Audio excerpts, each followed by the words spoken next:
Well, joining us now, a very special guest, Professor Fahim Yunus. He is the Chief of Infectious Diseases at the University of Maryland School of Medicine. Thank you, sir, very much for being with us.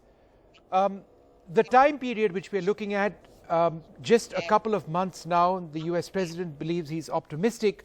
Do you share that optimism about the Moderna vaccine candidate? Thank you for having me. Yes, I think we share the cautious optimism. This is unprecedented in the history of vaccines. Typically, this is a 5 to 10 year long journey. To have a vaccine within a year is truly unprecedented, but there are some factors that we must not forget. This is a new vaccine. It will not be 100% effective like polio vaccines and others. It is not designed to eradicate the virus. It is designed to mitigate the virus, to slow its attack and perhaps the death rate and hospitalizations, and then the distribution and access to this vaccine remains an open-ended question. So there's much to be seen, but much to be optimistic as well. Professor Yunus, you would have read a great deal about the Oxford trial candidate, a vaccine candidate as well. Now, that's been peer-reviewed extensively, as has the Wuhan vaccine candidate. There was a report in Lancet. This was reviewed by many people. Is there that same element of diligence and peer review that you see in the case of Pfizer and Moderna and the drugs that they're producing? I believe most of these vaccines will have similar oversight. Why we are compressing the timelines this time, and I know some people have distrust and they have questions about safety. Will it be safe? Will it be adequately studied? And will there be oversight? What is different this time is that a lot of people are trying to do things parallel rather than sequentially. For example, there is huge investment in these vaccine companies by the governments to have their factories and their capacity built up even before they know whether this vaccine is going to work or not. And the government is providing those subsidies because we all understand we are together in this pandemic. So yes, I believe the Moderna vaccine, the Oxford vaccine, AstraZeneca, they all will have rigorous oversight. And FDA, which typically will take months and years to approve a vaccine, is likely to approve vaccines this time within days and weeks, because they're already getting started on reviewing that early data, and everybody's feeling the time pressure. And the 30,000 subject trials, so both Pfizer and Moderna, is that in your mind a robust enough number to gauge the success of a vaccine candidate? Absolutely. A third phase 3 trial, anything over 10,000 would be robust. Anything over 20,000 will be pretty good. I wish that we did not have enough disease around, it would have been beautiful if we did not have 30,000 patients to study the vaccine. Unfortunately, we have a lot of disease spreading in US, in India, in Brazil, as you know. So yes, this is a very large number to look for the efficacy and safety of the drug. And the other issue also is how efficacious it is. If it is a slam dunk, beautiful vaccine and very early you start seeing huge differences between both groups, this trial may even end sooner, which is unlikely. But yes, 30,000 is a reasonable number, a very good number. And is it your understanding that the Moderna virus, assuming it works, or the Pfizer virus, vaccine I should say, are the vaccines which will be targeting the COVID virus in the United States? Because there are other formulas being used in other countries. For example, here in India, the Serum Research Institute will be looking at, with AstraZeneca, at the Oxford vaccine, and that's going to likely be manufactured in large numbers here. So is the Moderna vaccine and the Pfizer vaccine essentially what America will be relying on?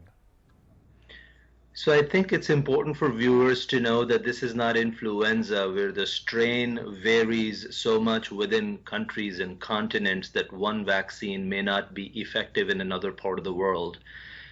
We don't know everything, but what we know so far, this mRNA vaccine is going to be effective globally.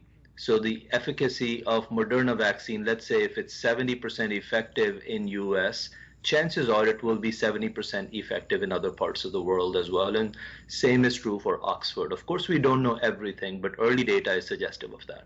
I think what I was trying to get a few more details, if you have any to share on, is the process of manufacture and distribution.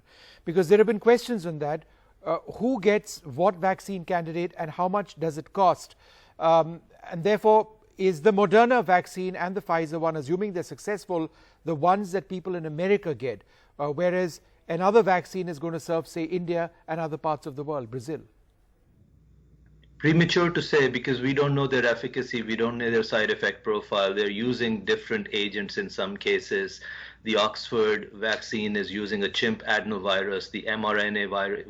They have minor differences, and sometimes these minor differences in the way they are shaped can have massive differences in the end. So I think it's premature for me to say, because it will depend on which vaccine is more safe, number one, and which vaccine is more effective. That we don't know today, the head-to-head comparison between these vaccines. And genetic diversity in the trials themselves, among the candidates, those who receive the trials, how important is that? Because if you look at where the Oxford vaccines are, they're having to ramp it up to get more studies on genetic diversity, which is why they've moved to Brazil and other areas. The trials could be starting in India as well quite soon. So in the case of the Moderna virus vaccine, how important is it to focus on genetic diversity to ensure that it works? We all know genetic determinants are important. Two people will get the virus, one will have milder disease, the other one will have severe disease. Sometimes it is related to the degree of viral load. If 1 million viruses go in my airways versus 100 viruses in my neighbor's airway, of course, chances are I'll be sicker. However, how do we measure that genetic determinants, and how do we predict? Those are big questions that we don't know today. And I know it's unsettling. People want to know all the answers, but the truth is we don't know how to measure, how to predict that genetic determinant today. And a final question to you, Professor, in the United States, and you know, we face this question mark in India as well. Even if you have millions of doses or billions of doses, in the case of India, ready of a vaccine, it's going to take a long time before everybody is properly immunized. What's the process in the United States going to be? It's not going to be instant that everybody's going to get it. Yeah. Once again, I have not read any official position on this, but you're absolutely correct. When vaccines are distributed, there are many challenges with that. Starting from manufacturing and scaling, are we going to have enough of these glass vials? To delivery, number two, what kind of refrigeration? Is this vaccine going to require minus 60-degree temperature, or is it going to require room temperature? We don't know that. And at the end of the day, another major factor is social trust. Or how many people are going to trust this vaccine? Well, 100%, that's not the case in US at least. A lot of people, a sizable number today, anywhere between 20 to 40% of the people are saying they will not even take the vaccine. So to answer your question, there are many barriers ahead of us. It's most likely going to be given to healthcare workers, frontline workers first, perhaps nursing homes, perhaps immunocompromised elderly, and then it will be a tiered, a phase spread and distribution of this vaccine. So I think we all should have reasonable expectations. I see this as a 2021 event. The vaccine may be available by the end of the year. I've always said, to me, this pandemic at best case scenario is a 2-year event. We are not even at the halftime of this pandemic. We should remain cautious, wash our hands, maintain safe distance, wear masks, and patiently wait for that vaccine, because at the end of the day, we are going to win this war.